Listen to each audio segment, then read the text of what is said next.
Because we have the data being displayed on the different screens, we can wrap it all together into one nice gameplay package for streaming and recording.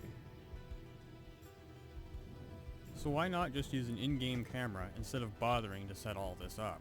Not every game is going to let us view things at every angle for a single player, or even can support rendering two scenes at once. Even if it does, we can't always export it to a second monitor, and sometimes the game camera option is not even what we want. By using this method, we can make it work with any game. Look at how comms calls work in Star Citizen. Well, just ignore the lovely face of this Vanduul calling. Look closely behind our Vanduul friend. The environment it shows, if you look in detail, is not actually a perfect recreation of where they are. It's a recreation that my client is making of where it thinks he is. Notice the pop-in of walls and flat textures acting as a pseudo skybox? Even if we could turn the camera around, it still wouldn't give us what we're looking for. Wouldn't it be a lot more useful and better if comms calls worked like this? Exactly what the other player is seeing, what their client is rendering, camera being spun around 180 degrees aside. It gives us much more specific and accurate information. I'm not saying they can't be improved in the future, but this gives us access to this type of setup today. So, whether you're using it to fine-tune a firefight, or using it to manage multiple players for mining, it can be used to enhance awareness, complement coordination, and increase immersion. As I am so fond of doing, let's take this one step further. Let's not rely on a display that requires us to take our eyes off the action, even for a moment. In the gameplay clips you've seen so far, this is the display that I am looking through.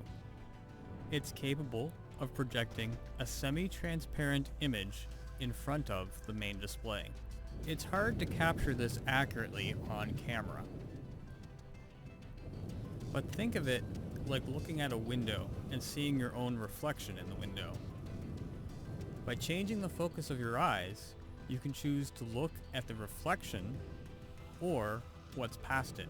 Because it's mounted on an articulated piston arm, it's able to be positioned wherever needed, either to the side or directly in front of my vision.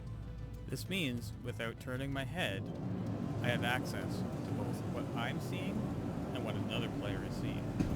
I call this a targeting computer, for what might be obvious reasoning.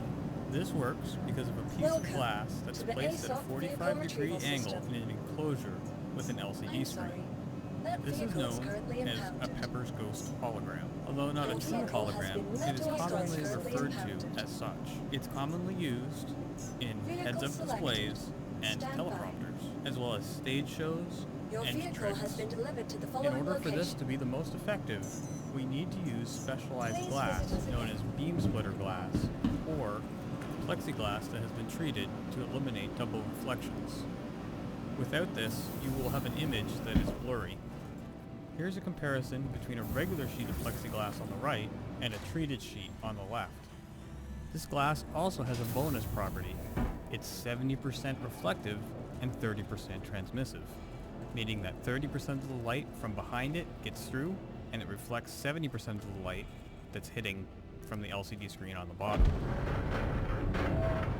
Because we're reflecting a screen like a mirror against glass, we're going to run into a problem where the image is going to be flipped.